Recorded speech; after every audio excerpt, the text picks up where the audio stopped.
नमस्कार विद्यार्थी बालमित्रांनो, मी प्राची कोकाटे एड्यूएस बाय प्राची या यूट्यूब चॅनलवर तुमच्या सर्वांचं स्वागत करते। तर या व्हिडिओमध्ये आपण बघणार आहोत इयत्ता 10वी पार्ट ए मधील one of the important chapter gravitation. तर व्हिडिओमध्ये कव्हर करणार आहोत what is gravitation, centripetal force काय आहे आणि केप्लरचे 3 लॉज। तर हे सगळं नीट समजून घेण्यासाठी व्हिडिओ शेवटपर्यंत बघा। व्हिडिओ आवडल्यास व्हिडिओला लाईक करा, इतर बाल विद्यार्थी मित्रांसोबत शेअर करा जेणेकरून त्यांना पण या कॉन्सेप्ट क्लिअर होतील। फर्स्ट टाइम चॅनलवर आला असाल तर सबस्क्राइब करा। तर वळूया आपल्या व्हिडिओकडे। Part 1 gravitation. आपल्या सर्वांनाच माहिती आहे की ग्रॅव्हिटेशनल फोर्सचा शोध सर आयझॅक न्यूटन यांनी लावला, पण पुढे जाण्याअगोदर आपण ती स्टोरी एकदा रिवाइज करून घेऊयात। सर आयझॅक न्यूटन एकदा सफरचंदाच्या झाडाखाली बसले। त्या झाडाखाली बसल्यानंतर त्यांनी एक सफरचंद खालती पडताना पाहिला। तो सफरचंद खालती पडताना बघून सर आयझॅक न्यूटन यांच्या मनामध्ये एक विचार आला की हा सफरचंद फक्त खालतीच का पडला, इतर कोणत्या दिशेने का नाही गेला याचा। या गोष्टीवर त्यांनी बरेच दिवस रिसर्च केला आणि रिसर्चच्या शेवटी त्यांना हे कळलं की आपली पृथ्वी तिच्यावर असणाऱ्या प्रत्येक वस्तूवरती, प्रत्येक ऑब्जेक्टवरती एक फोर्स, अट्रॅक्टिव्ह फोर्स जनरेट करते आणि त्या फोर्सला त्यांनी नाव दिलं ग्रॅव्हिटेशनल फोर्स असं। सो ग्रॅव्हिटेशनल फोर्सची आपण डेफिनेशन अशी बनवू शकतो की the force of attraction acting between any two objects in the universe is known as gravitational force. म्हणजेच विश्वातील कोणत्याही 2 ऑब्जेक्टमध्ये जो अट्रॅक्टिव्ह फोर्स असतो त्याला आपण ग्रॅव्हिटेशनल फोर्स असं म्हणू शकतो। ग्रॅव्हिटेशनल फोर्समुळेच तो सफरचंद इकडे तिकडे न जाता बरोबर खालती पडला आणि ग्रॅव्हिटेशनल फोर्समुळेच आपला जो चांदोबा, आपला जो मून आहे तो पृथ्वीच्या कक्षेमध्ये गोल फिरत असतो, इकडे तिकडे न जाता, डेव्हिएट न होता। Part 2 centripetal force. सेंट्रिपिटल फोर्सकडे जाण्याआधी आपण एकदा फोर्स आणि मोशनची रिव्हिजन करून घेऊयात। The phenomenon due to which an object change its position is known as force. म्हणजेच ज्या फिनॉमिनामुळे एक ऑब्जेक्ट त्याच्या असलेल्या पोझिशनवरून दुसरी पोझिशन घेतो, म्हणजे त्याची पोझिशन चेंज करतो, त्याला आपण फोर्स असे म्हणतो। ठीक आहे, सो हे झालं आपल्या फोर्सबद्दल। दुसरं आहे मोशन। म्हणजेच जेव्हा पण एक ऑब्जेक्ट त्याची पोझिशन चेंज करतो त्याच्यावरनं आपल्याला समजून घेऊ शकतं की तो ऑब्जेक्ट मोशनमध्ये आहे। म्हणजेच change in position of an object ह्याला आपण मोशन, म्हणजे ते ऑब्जेक्ट मोशनमध्ये आहे हे आपल्याला यावरून कळून येतं। आणि circular motion means an object moving in an circular direction or path is known as circular motion. या सर्क्युलर मोशनमध्ये ती ऑब्जेक्ट फक्त सर्क्युलरी म्हणजे सर्क्युलर पाथमध्ये रिव्हॉल्व किंवा सर्क्युलर पाथमध्ये फिरत असते। तर फोर्स आणि मोशनबद्दल कळलेला आहे। आता वळूयात सेंट्रिपिटल फोर्सकडे। तर सेंट्रिपिटल फोर्स नीट समजून घेण्यासाठी आपण एक एक्झाम्पल घेऊयात। समजा आपण एका दगडाला एका स्ट्रिंगने, एका दोऱ्याने बांधलं आहे आणि त्या दोऱ्याला आपण सर्क्युलर डायरेक्शनमध्ये मूव्ह करायचं आहे। आता यामुळे काय होईल, तो जो दगड आहे तो सर्क्युलर मोशनमध्ये येईल आणि या सर्क्युलर मोशनचा जो सेंटर असणार आहे तो आपला हात, आपला जी मूठ असणार आहे ती असणार आहे। आणि जर आपण नीट लक्ष देऊन बघितलं तर या दगडावरती जो फोर्स अप्लाय होणार आहे तो थ्रू द स्ट्रिंग अप्लाय होणार आहे। जो फोर्स वस्तू सर्क्युलर मोशनमध्ये असल्यावर अप्लाय होतो आणि from centre of the circle redirect होतो, त्या फोर्सला आपण सेंट्रिपिटल फोर्स असं म्हणतो। तर सेंट्रिपिटल फोर्स या शब्दाचा अर्थ आहे सेंटर सिकिंग, म्हणजे सेंटरकडे जाणारा, सेंटरकडे रिडायरेक्ट होणारा।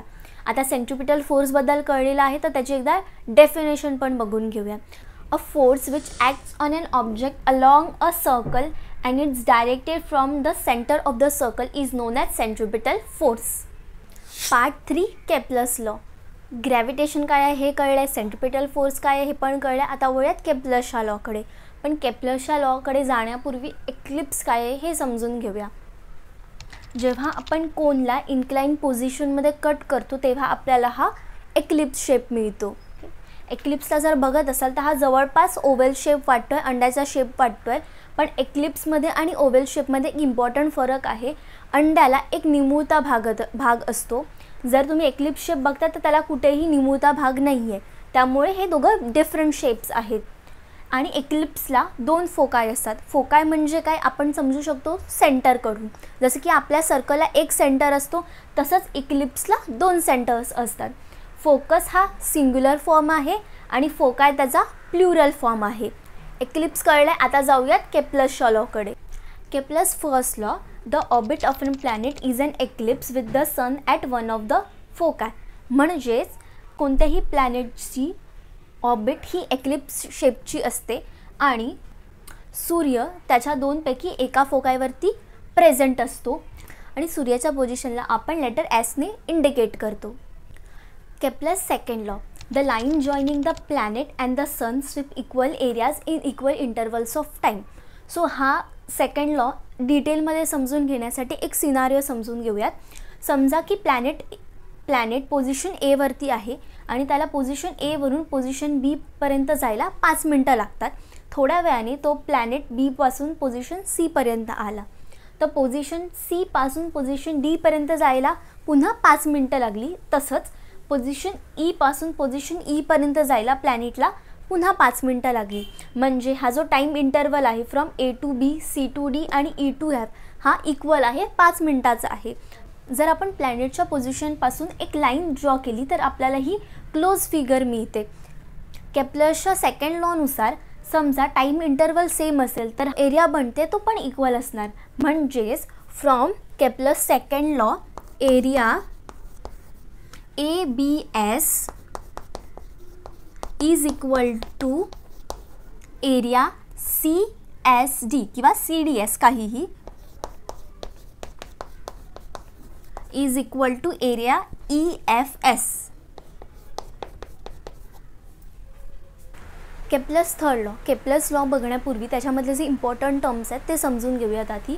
Period of revolution. Period of revolution म्हणजे कोणत्याही प्लॅनेटला सूर्याभोवती फिरण्यासाठी जो वेळ लागतो त्याला आपण टाईम ऑफ किंवा पिरियड ऑफ रिव्हॉल्यूशन असं म्हणतो. जसं की आपल्या पृथ्वीला सूर्याभोवती फिरण्यासाठी 365 डेज 1 इयर लागतं.